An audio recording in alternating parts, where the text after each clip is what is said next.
আজ আমরা কথা বলবো দেবেন্দ্র শর্মাকে নিয়ে, একজন হোমিওপ্যাথিক ডাক্তার। ভাবুন একবার, যার কাজ জীবন বাঁচানো, তিনিই কিনা হয়ে উঠলেন এক কুখ্যাত সিরিয়াল কিলার। ঠিক, দেবেন্দ্র শর্মা। 1994 থেকে 2008 পর্যন্ত, মানে বেশ লম্বা সময় ধরে উত্তরপ্রদেশ, রাজস্থান, হরিয়ানা এই এলাকাগুলোয় তার অপরাধের জাল ছড়িয়েছিল। হুম। আজ আমরা এই ঘটনার গভীরে একটু ঢোকার চেষ্টা করব, মানে বোঝার চেষ্টা করব কিভাবে একজন ডাক্তার, একজন পেশাদার মানুষ এমন ভয়ানক একটা পথে চলে গেলেন। অবশ্যই ব্যাপারটা সত্যিই খুব জটিল। মানে দেবেন্দ্র শর্মা তো সরকারিভাবে দোষী সাব্যস্ত হয়েছিলেন 7টা খুনের জন্য। 7টা? আমি শুনেছিলাম সংখ্যাটা আরও বেশি। হ্যাঁ, সেটাই বলছি। তিনি নিজে কিন্তু স্বীকার করেছিলেন 50 জনেরও বেশি ট্যাক্সি চালককে খুন করার কথা। 50 জন! ভাবা যায়? অবিশ্বাস্য শোনালেও সত্যি। আর এর পেছনের কারণ? আসলে প্রধান কারণ ছিল টাকার লোভ। খুব তাড়াতাড়ি অনেক টাকার মালিক হওয়ার একটা তীব্র ইচ্ছা। কিন্তু শুধু টাকার জন্য এতগুলো খুন? একজন ডাক্তার হয়ে তার কাজের ধরনটা ঠিক কেমন ছিল? মানে কিভাবে করতেন এইগুলো? তার একটা নির্দিষ্ট পদ্ধতি ছিল, বেশ পরিকল্পিত। ধরুন, দূরপাল্লার যাত্রী সেজে ট্যাক্সি ভাড়া করতেন, আচ্ছা, তারপর চালকের সাথে গল্প করতেন, মিশতেন আর কি। মানে বন্ধুত্ব জমাতেন আর কি। স্বাভাবিক ব্যবহার করতেন একদম। একদম। তারপর সুযোগ বুঝে হয়তো কিছু খাওয়ালেন বা পানীয় দিলেন, তার সাথে ঘুমের ওষুধ মিশিয়ে দিতেন। ও, ঘুমের ওষুধ! তারপর? চালক যখন অচেতন হয়ে পড়তেন, তাকে একটা নির্জন জায়গায় নিয়ে যেতেন। সেখানে হয়তো শ্বাসরোধ করে বা পিটিয়ে খুন করতেন। কি সাংঘাতিক! ঠান্ডা মাথায় করা পুরো প্ল্যান। তারপর গাড়িগুলোর কি হতো? ওই গাড়িগুলোই তো আসল লক্ষ্য ছিল। গাড়িগুলো তার কিছু সহযোগী ছিল, তাদের মাধ্যমে বিক্রি করে দিতেন। কত পেতেন এক একটা গাড়ির জন্য? সাধারণত 1 থেকে 2 লাখ টাকা। উনি ফেলে দিতেন নির্জন কোনো জায়গায়, নয়তো খালে, বিশেষ করে মুরাদনগর এর কাছে আপার গঙ্গা ক্যানালে। এই জন্য অনেকে তাকে ক্যানেল কিলার বলেও ডাকত। ক্যানেল কিলার? আচ্ছা। আর তার শিকার কারা হতেন মূলত? দুঃখের বিষয় হলো, শিকার হতেন মূলত খুব সাধারণ গরিব ট্যাক্সি চালকেরা। মানে প্রান্তিক মানুষজন, যাদের নিখোঁজ হওয়ার খবরটা হয়তো অতটা গুরুত্ব পেত না বা সহজে কারো নজরেই আসত না। এতগুলো মানুষ নিখোঁজ হচ্ছেন, দেহ খালে ফেলা হচ্ছে বছরের পর বছর, কেউ টেরই পেল না। কিভাবে ধরা পড়লেন শেষে? হ্যাঁ, সেটাই। অনেকটা সময় লেগেছিল। 2008 সালে গিয়ে ব্যাপারটা সামনে আসে।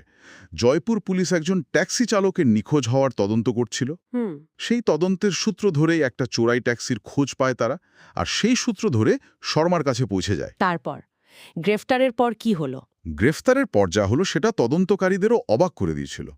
শর্মা খুব শান্তভাবে, মানে প্রায় নির্লিপ্ত ভঙ্গিতে একের পর এক খুনের কথা স্বীকার করতে শুরু করেন। 50টারও বেশি খুনের কথা স্বীকার করলেন এত শান্তভাবে? হ্যাঁ, একদম। দেখে মনে হচ্ছিল যেন কোনো অপরাধ বোধই নেই। এই মানসিকতা, এর পেছনে কারণ কি?